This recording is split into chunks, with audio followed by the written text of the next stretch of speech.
Hello there. Welcome to my show, COVID-19 for May 2nd, 2020. I'm in a party festive mode because today is 1 month anniversary of the show. Yes, you've heard it right.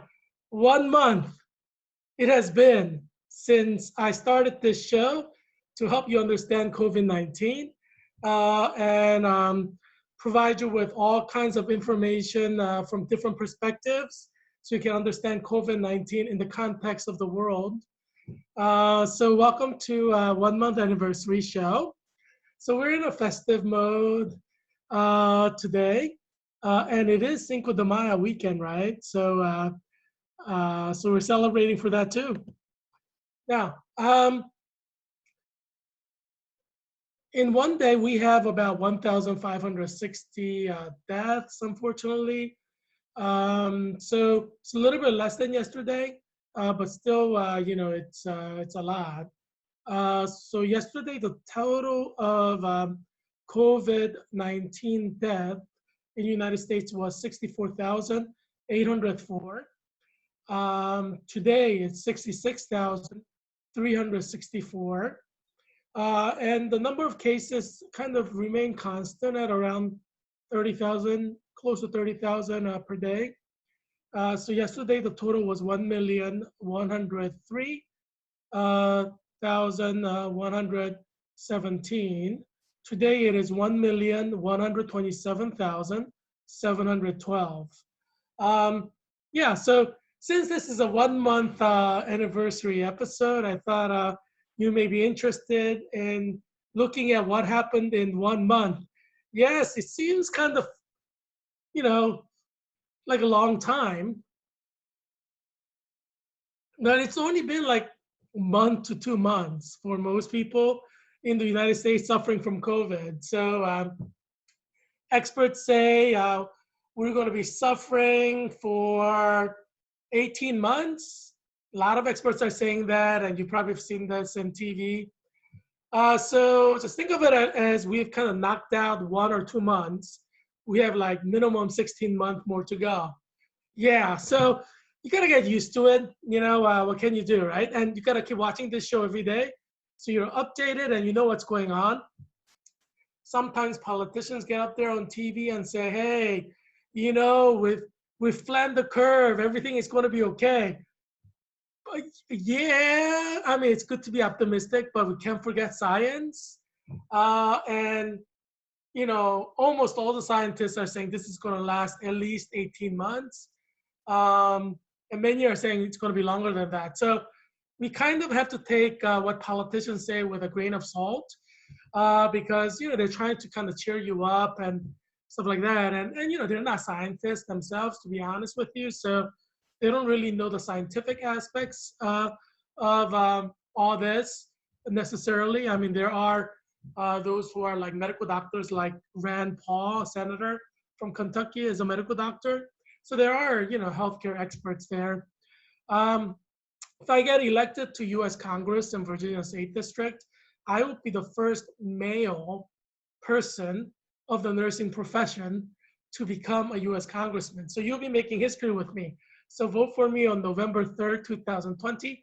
As I've shared before, I'm finishing up my master's in science from the School of Nursing and Health Studies at Georgetown University.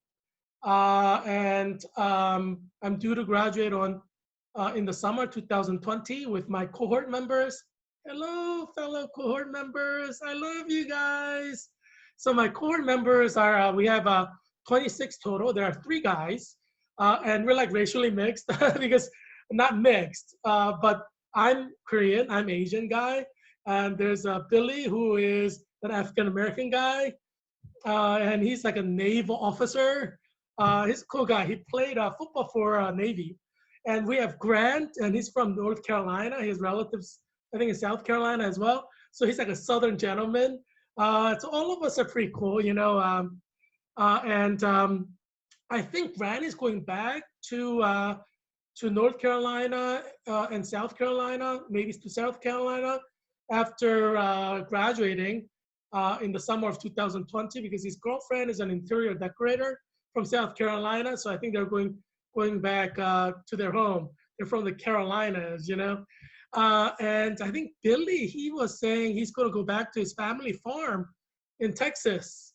So, you know, when we have our Zoom classes, he has his Texas flag right behind him. So he's really proud to be Texan. I could see him like running for politics in the future, you know, after fruitful, you know, years as a working as a nurse in Texas. I think he wants to work at Veterans Hospital. I could see him running for office, you know. But yeah, and then there's me, boy from Philly, not born and raised, but you know, raised in Philly, immigrant from Korea. Um, and you know, I'm actually staying here, obviously, because I'm running for U.S. Congress in Virginia State District. I hope to win and serve you as your congressman in Arlington, Alexandria, Falls Church, and Fairfax County. So vote for me on November 3rd, 2020, and let's make history together. Yeah, so I've been in a full-time master's program in the School of Nursing and Health Studies, specializing in clinical nurse leader. That's the name of our program. And we're going to be taking this exam to have a certificate that certifies us as clinical nurse leader. So that test is like on August sometime. It's a pretty expensive exam. It's like $400 or $500 for the exam, but you know, you get certified and you're like expert in that area, right? Clinical nurse leader. So yeah, I'm gonna take that exam, obviously. I think everybody is. I mean, we worked so hard for 2 years on this specialization. Um, so generally everybody takes it. And Georgetown is really good, so everybody passes. So that's good. So if you're interested in becoming a clinical nurse leader, apply to Georgetown University. Very good program, very intense though. So if you don't like intense work, you may not want to apply. But if you want to be a great expert of clinical nurse leader, CNL, then it's worth the intensity and hard work because you can be a leader for the rest of your life in clinical nursing, you know, clinical nurse leader, you know. So your official title, certified title will be clinical nurse leader. I mean, geez, my gosh, I mean, doesn't that sound good? So yeah, definitely apply to Georgetown's program. It's a great program. University is great. And also, as you know, I'm the vice president of Georgetown graduate student government called GradGov. So I was elected to be the vice president last year, a little bit earlier than right now. So it was like end of March, April. So I've served on my term for 1 year, and you know, it's been fun, you know, because you know, I mean, everybody's getting ready to graduate. They're all taking finals exams now. We're in finals exam week. So a lot of the graduate students that I've served will be graduating and moving to other things with their Georgetown degree. Congratulations to all the graduate students who are graduating. As the vice president, as your vice president, I'd like to give you a very warm congratulations. You know, and look me up. You know, I'm here. You know, I've been your vice president for 1 academic year. So if you need advice or you need recommendation or you want somebody to talk to, just like drop me an email. And I'll be happy to talk to you. Yeah, I'm the social fun guy in the graduate student government. So yeah, but anyway, so it's kind of a celebratory era, right? May is when a lot of college students, graduate students graduate, and unfortunately this year, you know, all the graduation parties have been canceled because of COVID-19. So the graduating class of 2020 is very upset. I had a graduation episode a few days ago, so you know, kind of watch that episode, catch up on all my episodes. You know, they're all fun. So and they're informative and helpful, so you learn something important. Yeah, so Georgetown University, you know, undergraduates and graduate students, there are more graduate students than undergraduates. Since I'm the vice president of Georgetown University Graduate Student Government, I could give you some lowdown info on that. And that is, we have around like 9,000 graduate students in all different schools. So we have School of Foreign Service, and I'm president of Georgetown Collaborative Diplomacy Initiative, which is one of the groups at the School of Foreign Service. I'm the president. I'm the first president who is not belonging to that school. I belong to the School of Nursing and Health Studies. So I made history at Georgetown being elected as the president of that group. And we've done a lot of great things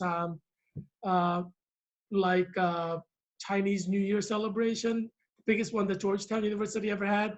It was in La Jolla, so you could Google my name, and La Jolla, which is Georgetown newspaper, H-O-Y-A, La Jolla. And then you could see the article on the Chinese New Year. Yeah, so you could type in Chinese New Year, my name, La Jolla in Google. You should get that article that you look at. Yeah, so we've done some amazing things through Georgetown Collaborative Diplomacy Initiative under my leadership as president. And GradGov, we've done a lot, throughout this year, serving the Georgetown graduate student community. Unfortunately, we had this COVID hit, and the school was closed down in March. So students went to spring break, and then campus was closed. So that kind of shocked a lot of graduate students and undergraduate students, and some of them are still probably in a stupor or a shock, trying to get over that. But hopefully you guys are okay. If you need to talk to anybody, just email me. Your vice president. So this month is a very festive month for every college, because most colleges graduate in May. Although I'm the treasurer of the UCLA Alumni Association of Washington D.C. UCLA's graduation is in June, because they have a trimester system. So they have 3 trimesters that start in October and end in June. And Georgetown has semesters that start in September or late August and then end in May. So the systems are a little bit different. But May and June, these are like festive celebratory months. And so I feel bad for everyone, all the members of the class of 2020 who can't go to the parties or have fun dinners with their buddies, have an elaborate graduation ceremony. Since I was elected as Georgetown University Graduate Student Government Vice President last year in, I think it was like April or even March. So I went to all the graduation ceremonies last year just because I wanted to be there for the graduate students, because we basically changed offices. So in May. I was walking around congratulating graduate students who graduated in 2019, trying to be there in case graduate students or their families need some help. So, I take my position very seriously and try to help everybody that I can.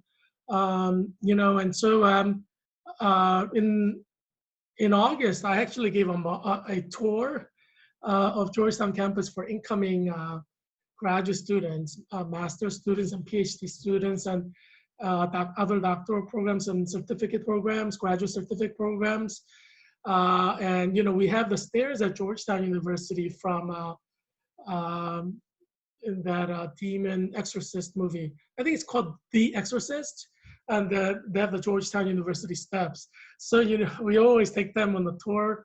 So every one of us graduate student government officers, we had like 30, 40 students that we took on a tour. And I had the best tour, of course.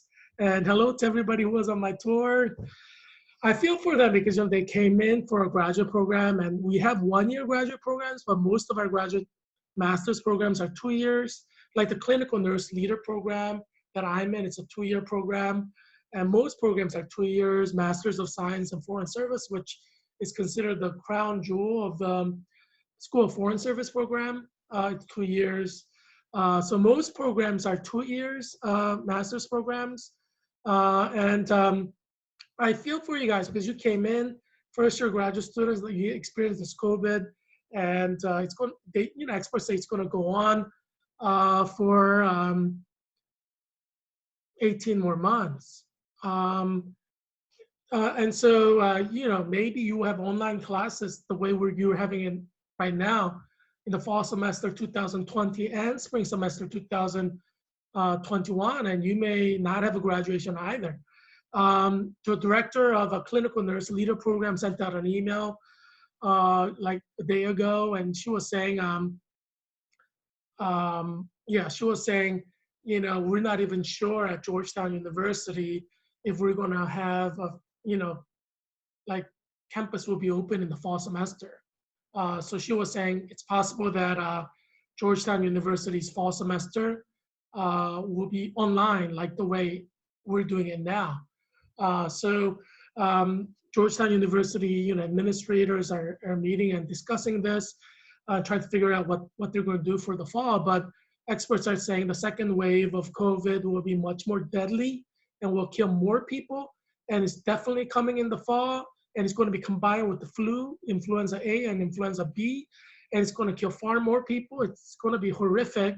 So a lot of the schools are considering just closing just for the safety of the students. And so I understand what the director of clinical nurse program is saying. So she was saying that, right now the summer at Georgetown University is closed, and it's probably going to, it may even be closed in the fall semester. And so experts are saying this is going to go 18 more months, which means it'll probably close in the spring and next summer as well. But, what can you do? It's happening everywhere. And right now in this region, Arlington, Alexandria, Falls Church, Fairfax County, which is Virginia's 8th district, where I'm running to be a US congressman against Don Beyer. He's incumbent, he's a Democrat, I'm independent. I have many better ideas, so you should vote for me. I will make this area much better. But this area right now, the death is kind of rising. Cases are rising. ICU, intensive care hospital admissions are kind of rising. So it's possible that it's going to keep rising throughout May and maybe throughout June and maybe even later. And the death rate will continue to increase. We don't know, but that's definitely a possibility.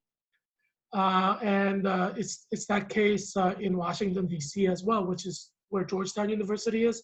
It's literally 5 miles from where I am now. I'm in Arlington, Virginia, near Columbia Pike. Washington, D.C., deaths are rising, cases are rising, and it's like that in Maryland as well. They surpassed 1,000 COVID deaths last week.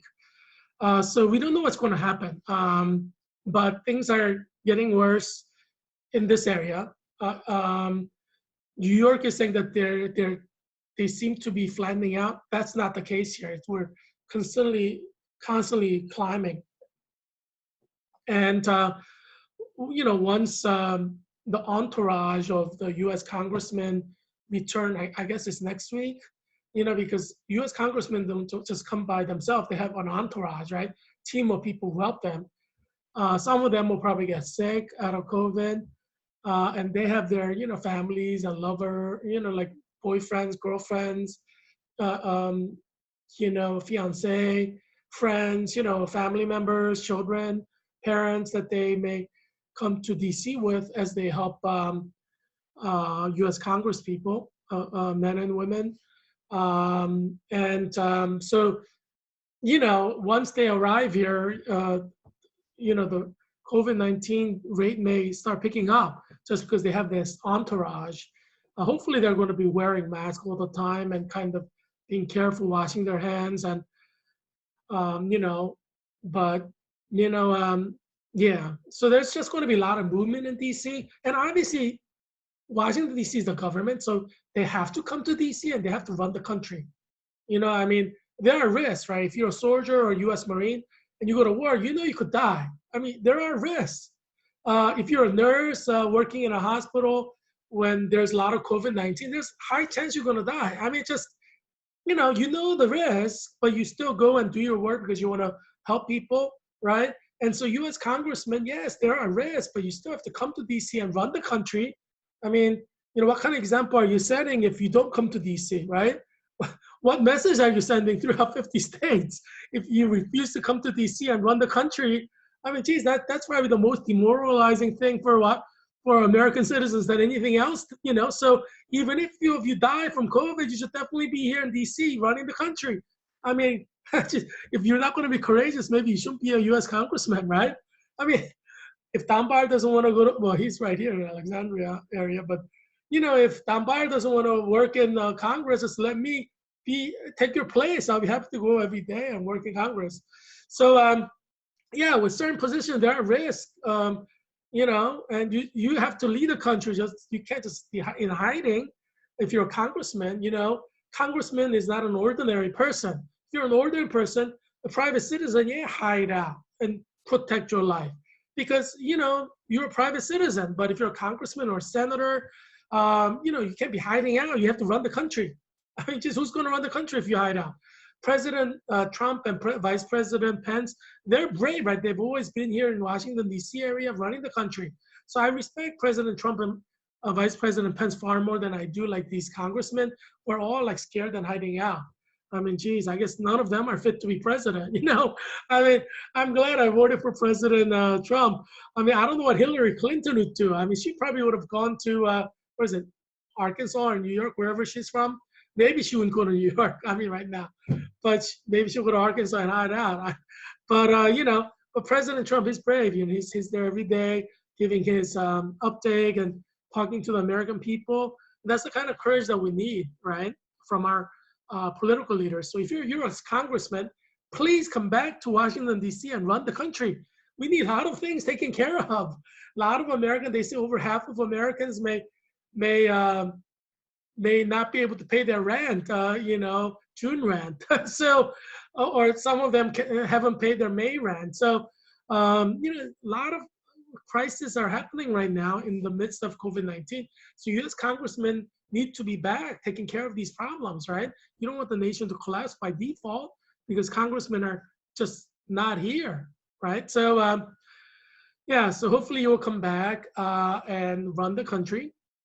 Now, you know, since today is 1 month anniversary, I thought it's a good idea to compare just to see where we are. April 2nd, the first show ran. Go and watch that show. You enjoy it. You compare with this show.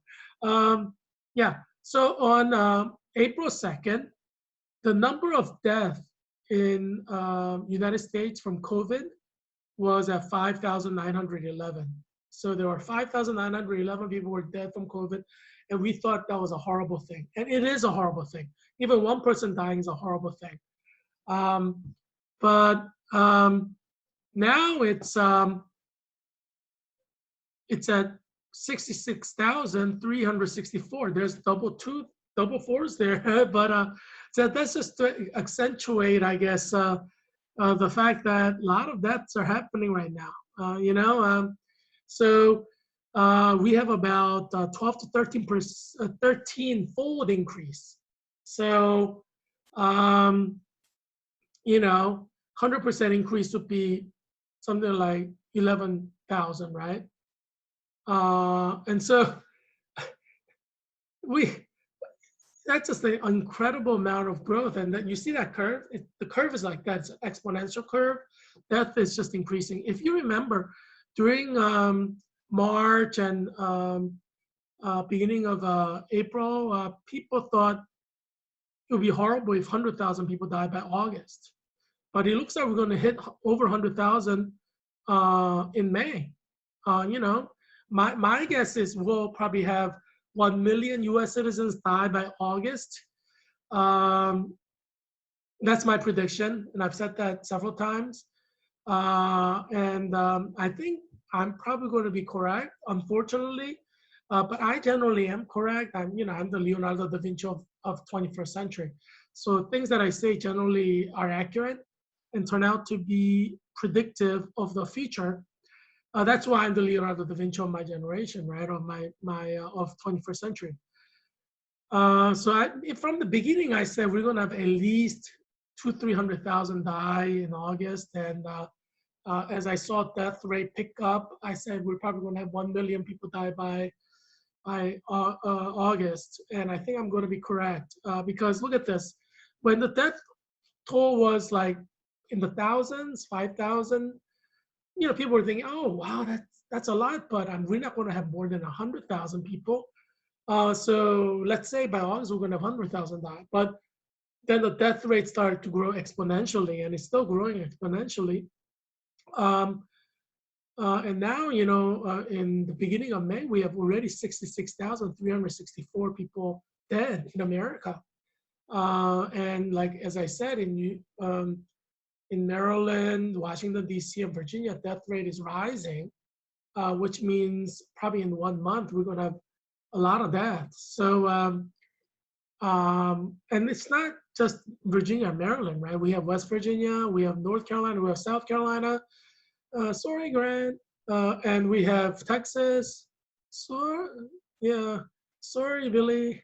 But yeah, so we have all these other states. We have California, we have New Mexico, we have Wisconsin, we have Michigan, we have Illinois, Massachusetts, Connecticut, Rhode Island, New Hampshire, right? If you add up all these 50 states, it's highly likely we're going to hit 1 million by August because a lot of these states are beginning to see a steep rise in cases and deaths.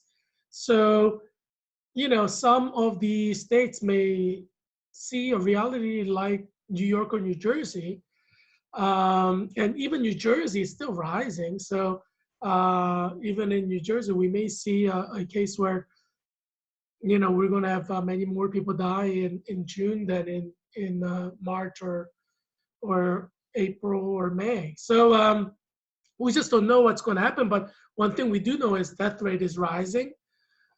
And we do not have a vaccine. All the antibody trials basically failed. I mean, some say it reduces the length of hospital stay by a day or two, but it's still, a lot of people died still, so then it's really not a cure. I mean, if you're kind of reducing like the symptoms or for those who survive just a couple of days or so, it's not really, I mean, it helps. I mean, whatever helps is good, but it's not a cure. It's not really going to change the pattern of death significantly.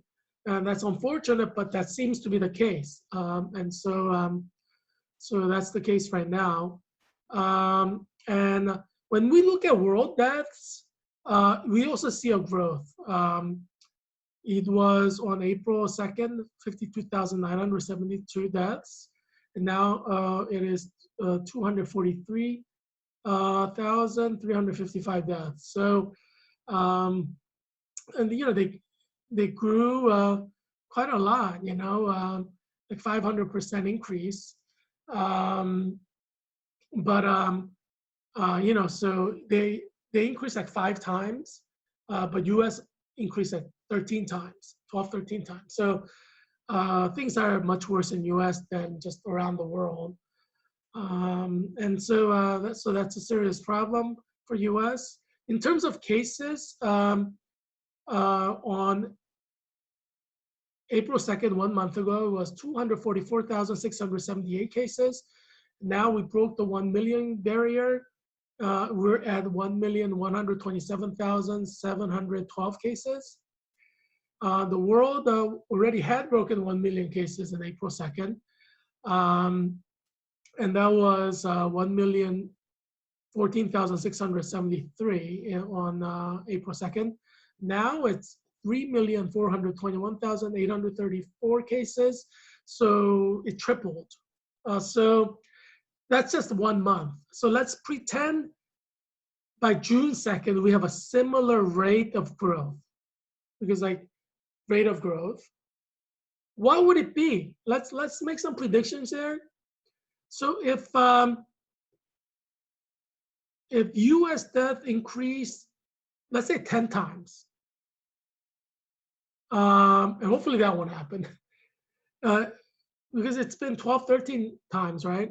If it increases 10 times, if it goes at the same exponential rate, then it will be 660,000 people die by June 2nd. 660,000, because 5 times 10 is 50,000, right? So 10 times, we have a little bit over 10 times, right? Which is 66,364. If you multiply that by 10, if it grows at the rate of 10 times, then it would be 663,644 deaths, right? And so, yeah, so it will be in like over 500,000. That's why I think we could easily hit the target of 1 million by August, because we may even hit that before August. If this exponential curve keeps going the way it's going, we'll hit 1 million before that. Unfortunately, but that's just the way it is. I mean, how many people do you think thought on April 2nd that we would have 66,364 people dead in 1 month by May 2nd? Did you think that? Probably no one did. And so, yeah, I mean, it's, you may be like, what, 660,000 people dying by end of May or beginning of June 2nd? That's impossible. You may say that now, but that's what you probably said on April 2nd. You were like, what? President Trump is saying that there may be 100,000 people dead by August? He must be kidding me. Some of you might have thought that, but look, we're almost at 100,000. We're at 66,000. We're at this rate, we're going to probably hit it in May without any problem. And so yeah, I mean, that this is where we are. But I do want to cheer you up. And so we have Cinco de Mayo. This is Cinco de Mayo weekend. And so, yeah, let's get the beach ball out. Cinco de Mayo, right? So Cinco de Mayo, it's Cinco de Mayo weekend. Actually, Cinco de Mayo, as I said yesterday in yesterday's show, is May 5th. So it's Tuesday. But since most people work during weekend, although that's really not the case during COVID, but normally when there was no COVID, Cinco de Mayo was celebrated the weekend before May 5th. So as you know, I'm the treasurer of the UCLA Alumni Network of Washington, D.C. We would have done something so fun for Cinco de Mayo weekend. I mean, get all the UCLA alumni from Maryland, D.C., and Virginia together for some fun. Go to UCLA Alumni Association Facebook and see all the fun photos of activities we generally have. So we would have done something fun, especially because I'm the treasurer and I'm a fun guy. And obviously, we would have done something very fun for University of Pennsylvania as well. So I'm the vice president of the University of Pennsylvania Alumni Association of Washington, D.C. So we would have done so many fun things celebrating Cinco de Mayo. I'd probably scheduled something for Friday night, Saturday night, and maybe during the day as well, during the Saturday. We would have had a lot of fun. But unfortunately, we have COVID-19, so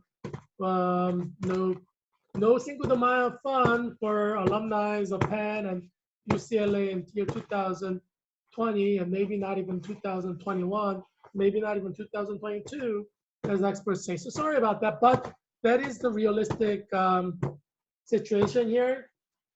And yeah, so, but we wanna still celebrate Cinco de Mayo because it's such a wonderful holiday. Harry just wants to read, but he doesn't mind reading books like by the beach, as the sun comes down and the sky fills with bright redness, the color of passion, or color of Harry's eye, eye sockets. Yeah. But anyway, I thought, a little nostalgia is not bad. It is a 1 month anniversary. And as people normally do in 1 month anniversaries, they reflect. But because our 1 month anniversary reflection was so depressing, COVID-19 death during 1 month, COVID-19 cases during 1 month, I thought I would just kind of reach in there from my past bag of goodies and bring some joy, ray of sunshine to your lives. So I thought, I'll share some of my nostalgic photos with you as a way for you as a way to cheer you up. It's good for your mental health.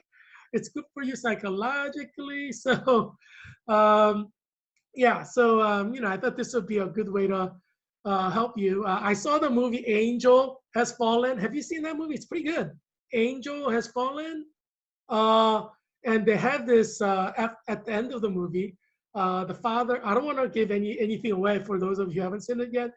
But in the movie Angel Has Fallen, the father and the son, they they go to this place to have a like mental health wellness, and you'll see that scene. It's kind of funny, and then, but I think this is much more helpful than that treatment. I mean, at the end of the movie, if you watch it over DVD and Netflix or somewhere, um, make sure you watch it to the end because you think the movie has ended and then some of the credits come, but there's a different portion, and that portion is where the father and the son has like the mental health, mental wellness session. So yeah, don't miss that part. But anyway, yeah, I care about your mental health, and I want you to be well. So I thought, yeah, let's have some positivity here, nostalgia, and some of you can relate to this. I have nostalgia photos from Cancun, Mexico, and some of you have been to Mexico. And oh, I really loved Cancun. It was so fun. I went there with my best buddy from high school, Philmont Christian Academy. We became best friends in 8th grade when he came to Philmont Christian Academy to study. And his name is Ed Mosang. He was actually in this area because he went to George Washington University Law School for his law degree. And his wife, Karen, was a teacher in the Fairfax County Public Schools, living in Falls Church, actually, just around the corner. So some of you may know Karen Nettleton and Edwin Mosang. Although, I don't, I was the best man at Ed's wedding. Yes, I was the best man at Ed's wedding in Minnesota, St. Paul, Minnesota. Maybe I'll share some of the photos from the wedding with you too.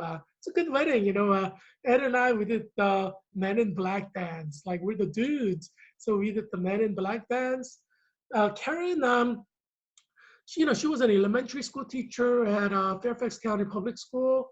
I forgot which grade she taught, but yeah, she taught for many, many years, and she was single as a teacher. And then I set up at Ed Musang with Karen, who was the best friend of my sister, Vicky, from Calvin College. That's where Karen went.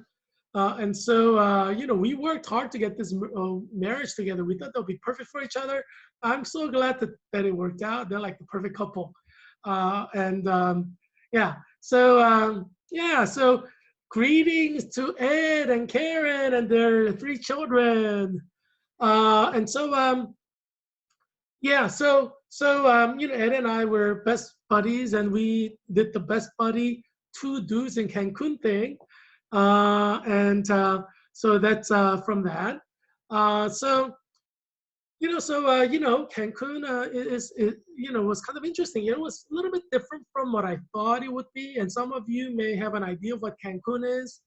And the idea of Cancun that I had before I went to Cancun is that it's just like a beach paradise. And then in this beach paradise, you swim. So that's the impression I had. So when I went there, I was just like thinking beach life. And, we did some of that too, but it was far more than that, which kind of, surprised me in a positive way. One of the things we were able to do is, you see that dune buggy? We were able to drive that dune buggy in the beach area. You see that? So I'm driving, it's in the back, in the center photo, right by the Mexican flag. And, we were kind of part of a tour. So you see, like on the picture in the bottom, there are other people in their dune buggies behind us. So we're kind of like driving around the beach and different areas in a line. So it wasn't like we went wherever we wanted. It was more like a tour. But it was a lot of fun, We met a lot of interesting people. Um, and we also had some water sports. You see Ed with the boat there, and you see my feet right there on the front of the boat there. So we enjoyed some speed boating. And that was kind of fun. So we had some water sports, some sand buggy sports. That was kind of neat. And then we did. We went and saw a bull, like a bullfighter fight the bull. You see that? That's a live bull. There's a live bull, and you have this bullfighter with his red towel, and so I used to see that in like cartoons, and I'm like, whoa, is that like, do people do that for real? So that's the first time I went and saw a bullfight. And we're in Cancun, and they announced it. And I said, well, we have to see it. So that's what we did. We went and saw a bullfight. It was like everything like you thought it is. Um, the bull was chasing around the person, and then the person slaughtered the bull later. And I guess like they sell the meat too. People could eat the meat if they want. Um, I got attached to the bull, Ed did too, and we're like kind of feeling bad for the bull. So we could get ourselves to go and eat the meat of the bull. But yeah, but we did have a lot of burgers and a lot of meat, but just not that meat of that bull. And I ran into some people from Austria, like Vienna, Austria. Oh yeah, there's a Vienna here in Virginia. It's not 8th district. It's Virginia's 11th district. Virginia's 11th district, where my friend is running as an official ticket for the Republican Party. My friend from India, you could actually see her and her speeches at my first town hall in Falls Church. If you go all the way down in my Twitter account, which is Heerak for Congress with 4. So Heerak for Congress, number 4 Congress. And then if you go way down to my first town hall, which was at Falls Church, Knox Presbyterian Church, you will see her speak about her campaign. She was really good. So we're friends. We hung out together at CPAC 2020 in DC. And you'll see photo of that too. If you go down to like CPAC time in February, you'll see on my Twitter page photo with me and my friend, who's running for the Republican ticket in Virginia's 11th district. Yeah, I'm running for Virginia's 8th district, which is Arlington, Alexandria, Falls Church, and Fairfax County.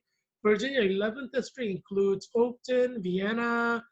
I think it includes city of Fairfax. It includes Quantico, Virginia, where the FBI is. And I think Springfield as well. Yeah, I mean, I gotta ask Manga Power. Hey, Manga. Hope you and your family are doing good. Manga Power. That's what I say, Manga Power. Yeah, so my friend Manga in 11th district, hopefully you triumph for Jerry Connolly and become the new congressman, and you and I, we can go to US Congress in January together and get sworn in. Hope your campaign's going well. But anyway, yeah. So so Vienna. I met some friends from Vienna. Ed and I, we met friends from Vienna, and we enjoyed the bullfight together, which is good. I mean, it's really nice. You run into different tourists. So it's like you're having a fun time vacationing, but there are tourists from all over the world, so you make new friends. I actually exchanged email addresses with Angelique, the girl there, right, sitting next to me, both of us in white shirt. And, it was kind of, it's kind of cool because, get to talk, and she's like German speaking from Austria, Vienna. So, you learn about culture and her daily life, and it's kind of fun, like, making new friends. And maybe, in another episode, I'll introduce you to some of my other friends, that I met during my globe trotting travel and fun. So yeah, stay tuned. Don't forget to check back every day, because you don't know which episode will have the nostalgia and introduction to my friends that you may want to meet. Yeah, and I made some friends from Switzerland. The 2 ladies there, I'm a really friendly guy, you know, and I guess that's why I'm running for U.S. Congress in Virginia's 8th District. I'm friendly. I love people. It's unfortunate right now, COVID-19 has closed down and we all have to social distance, like 6 feet, 6 feet, 6 feet. You know, unfortunately, that's where we are. So, you know, but obviously, if you want to survive, you got to do 6 feet, 6 feet, 6 feet. But yeah, but generally, you know, I'm a very fun guy, social guy. So, you know, I meet a lot of new people, make a lot of new friends. And if you remember Mindy and Mandy, Mindy and Mandy, Mindy and Mandy. So Mindy and Mandy are two of our friends, and they love the water, and they love socializing, and they love swimming, and I didn't really do any snorkeling in. Well, I did a little bit snorkeling in Mexico, but not as much as I have done in other parts of the world. Ed and I, you know, we're like best buddies from middle school and high school. So we actually went to Great Barrier Reef in Australia, and we did some snorkeling.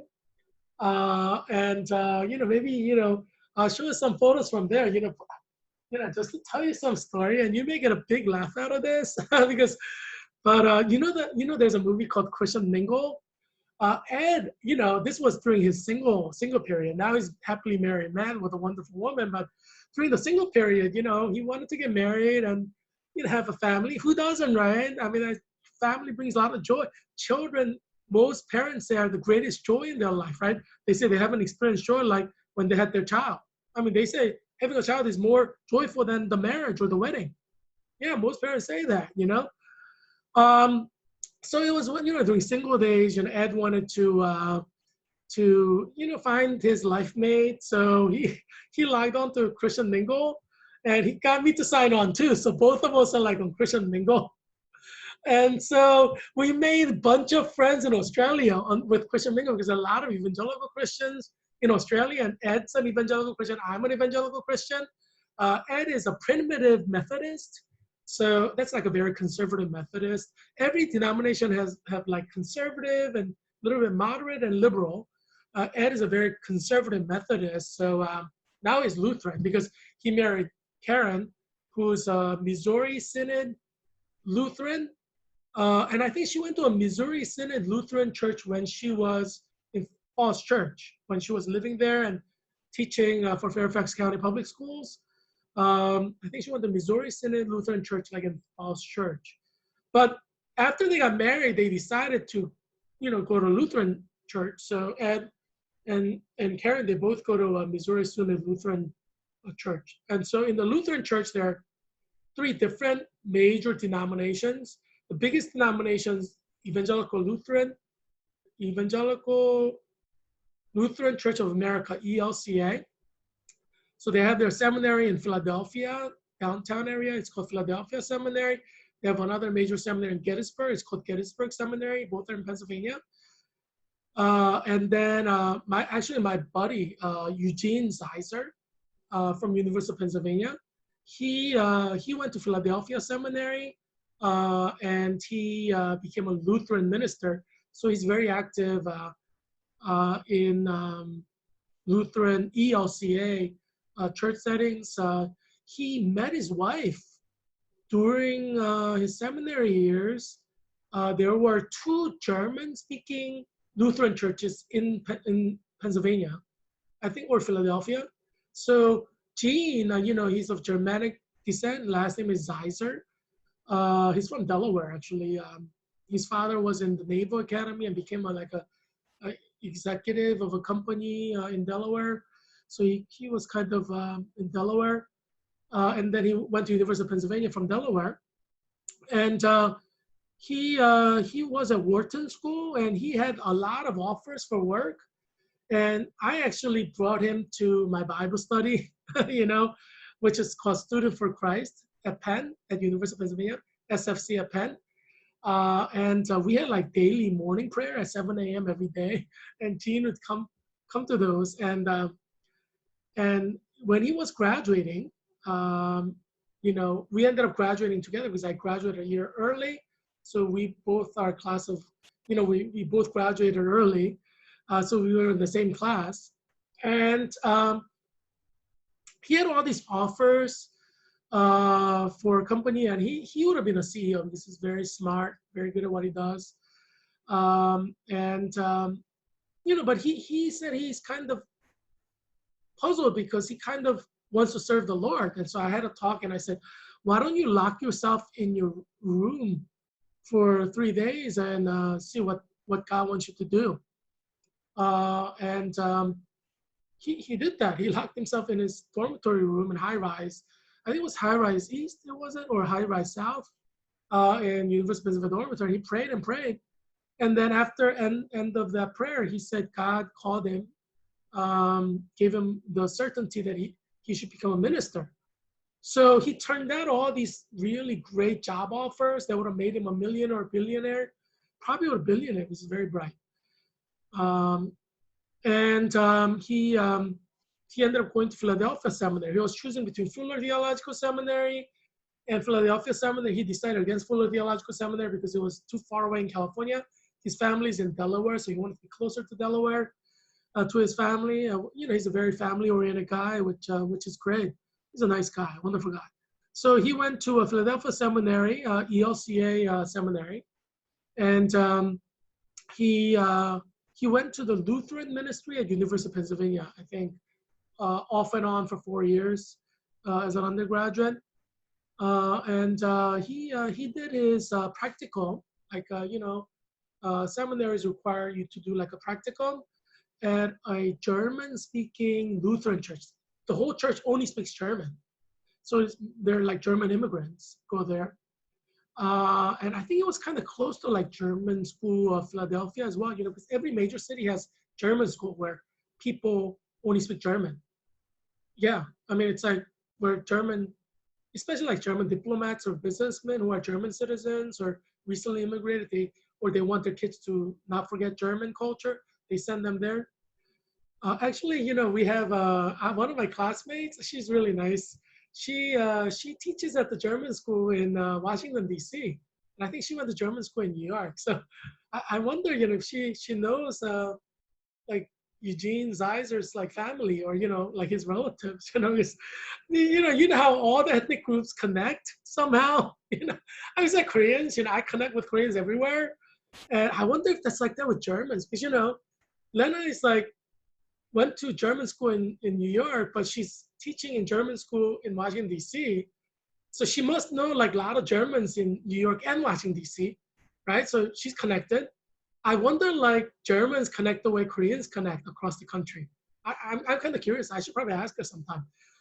But anyway, we have like amazing people in my program, clinical nurse leader program.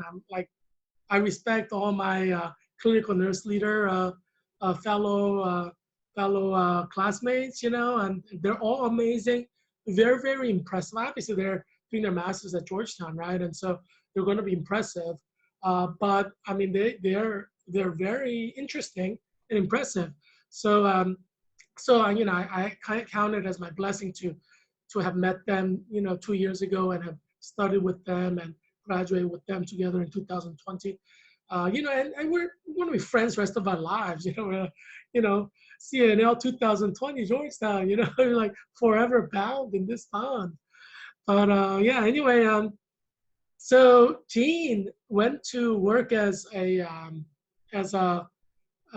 intern or for church intern in the ELCA Lutheran Church. They're one of the German-speaking ones, and he met his wife there, Erica. Yeah, Erica. Her family immigrated from Germany when she was, I think, a teenager. Like, I think it's when she was like what did Jean say? Like 9th or 10th grade? So her family immigrated from Germany to Philadelphia area when she was like a teenager. And so they spoke German and Jean fell in love. I think it was love at first sight, and they got married. And then after he graduated from seminary at Philadelphia Seminary, Lutheran Seminary. He went and took the pulpit and became a, I guess, pastor at a Lutheran church, ELCA church in Feasterville, Pennsylvania. I don't know where that is, but it's like somewhere, you know, I don't know if it's close to Philadelphia actually. But anyway, yeah. But you know, it's like in a rural, I guess it's rural Pennsylvania Lutheran church. You know, we have a lot of German descent individuals in Pennsylvania. You know, we have the Germantown in Philadelphia. We have Pennsylvania Dutch who are really Germans. You know, so there are a lot of Lutherans all over the state. And so yeah, so I think he went and became a pastor, and a lot of the members at the church are of German descent. Yeah. So yeah. So yeah. And so, so it's kind of interesting, you know, when you think about the Lutheran connection. And you know, Karen, she's Lutheran. She's, I think she's Germanic, but she's not 100% German. I think Gene Zeiser, I don't know if he's 100% German. As Ed says, most white people in America have mixed national backgrounds. So it's not like if you're born in Germany to German parents, most likely you're 100% German, you know, all the way back. But in America, you know, Ed was saying that's not the case. You know, Ed's white, so he knows all the white people. And so he knows white world just by being white, socializing in that context. You know, I have to learn it, you know, because I'm Korean. I know everything there's to know just by being Korean, being in my cultural context. But, you know, I'm not white, so I don't know everything that goes in the white world. So Ed used to teach me stuff, you know, about white world. But yeah, so I'm not sure if Ed definitely is not 100% like one race. He's like Romanian, part Romanian. He's Norwegian. Mosang side of the family comes from Norway. They immigrated to North Dakota to be farmers. And then his father joined the US Army to run away from farm life. And then ended up meeting his mother in Pennsylvania and getting married. It's a kind of romance story there too. Maybe I'll share it some other time. But yeah, but you know, and that was when he was stationed in Pennsylvania. Yeah, as a U.S. soldier. So these love stories are kind of interesting. You know how soldiers end up marrying like local yokels. And yeah, Ed's mom's great. But um, so there are a lot of Lutherans, and Karen's Lutheran. I think she's like 50% English. I think she was telling me, and she's like German. I think 50%, you know, something like that. But yeah, so Ed actually was originally Lutheran because Norway is like basically all Lutheran. So he's just going back to his roots by going back to Lutherans because, you know, Mosang, that's like a Norwegian name. We actually went to Norway together. There's a village called Mosang. It's like the whole village is like Mosangs. That's like his relatives. And Ed and I, you know, we're the two dudes, you know, trotters. So we went to Oslo, Norway, and we met up with his really attractive cousins. You know, he has really, really attractive cousins, Norwegian cousins. So that was fun, you know, meeting up with them. They're really, really good Christians. And so, you know, but they're more charismatic. They're like Assemblies of God, you know, Pentecostal, you know, speaking tongues and stuff like that. I think they're a minority in Norway because I think most people are Lutheran. But yeah, but they're really nice and they shared their faith with me and their testimony. It was nice, you know. Yeah, so Christianity connects globally. But yeah, so Ed and I, we obviously as Christians went to church on Sunday. Do you see that church? It was all in Spanish and neither of us know Spanish. So we just sat through and just, you know, nodded. And then, I mean, you know, when they recited Lord's Prayer, we did it in English, you know, basically. And we tried to sing in Spanish on the hymn book. We probably sang with a really bad accent. You know, we knew the tunes. It was actually during Christmas time. So I think like after we celebrated Christmases with our families, we went to Philadelphia airport and we flew out to Cancun, Mexico. And then we celebrate the New Year's in Cancun and then we flew back. I think if I remember correctly, yeah. So yeah, so we had one Sunday, so we went to church, and it was really nice to fellowship with Spanish speaking Christians there. They're really really serious about their Christian faith. The church that we went to, which was great to see. And as you can see, on New Year's Eve, we went to party, So you see, Senor, well, that wasn't New Year's Eve. It was another evening, but yeah. So, but we did celebrate in New Year's Eve. And I think, yeah, the top photo is the New Year's Eve photo, the one with the hat and white shirt. Yeah, that's the New Year's photo. So Senor Frog was like, I think the day before New Year's, Ed and I, we hung out, they had some good food. So, if you go to Cancun, check out Senor Frogs. I don't know, I guess it must be closed now because of COVID, but yeah, but supposedly it's kind of famous, Senor Frogs. So, we had a good time there. And then New Year's Eve, Ed and I, we just, we're two single dudes in Cancun. And so we had a lot of fun, with, I think they were Mexican Americans from Los Angeles, I think, visiting their relatives for the New Year, Christmas and New Year. Well, obviously they were partying with us in New Year's Eve, but I think they were there for like the Christmas, Feliz Navidad, Feliz Navidad. So I think they were there for that, to spend some time with their relatives. But I think they are Mexican Americans from California, if I remember correctly. Yeah, you may be from another state, in Nevada. I think it was California, or one of them was from California. One of them is from Nevada. The one next to me is from California. So yeah, but anyway, yeah. So Ed and I, we had good time. But Karen, don't worry, we didn't do anything that you should be upset about.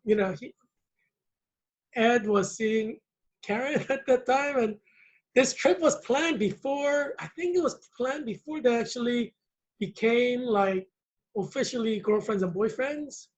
I think it was planned before then, and then they became boyfriends and girlfriends, and then we went to the trip, and Ed was talking about Karen all the whole time because he missed her. But yeah, and I think this was a time when they might have even been engaged. No, maybe not. I don't know. Maybe they're not engaged because yeah, I can't remember. I gotta ask Ed. But anyway, yeah, but it was a lot of fun. So yeah, I hope you enjoyed kind of going down the memory lane with me. And those of you who went to Cancun, maybe you've been to Senor Frogs, or took the tour that we took, or went to that Mayan site near Cancun that are on the photo, or maybe you watched the bullfight as well, and you visited this church, maybe. So maybe this is also your trip down nostalgia. I hope you enjoyed it, whether you've been to Mexico or not been to Mexico. And happy the Cinco de Mayo to you.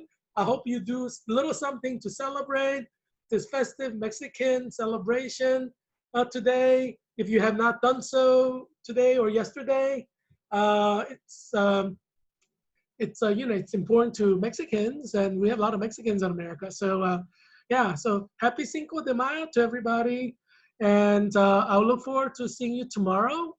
I hope that you will be well, and that you will survive COVID-19. And I'm going to try to help you survive COVID-19 through my show, COVID-19 Update by Heerak. So subscribe to my YouTube channel and watch this show every day. You'll learn something new, and you'll have fun, and we'll survive COVID-19 together.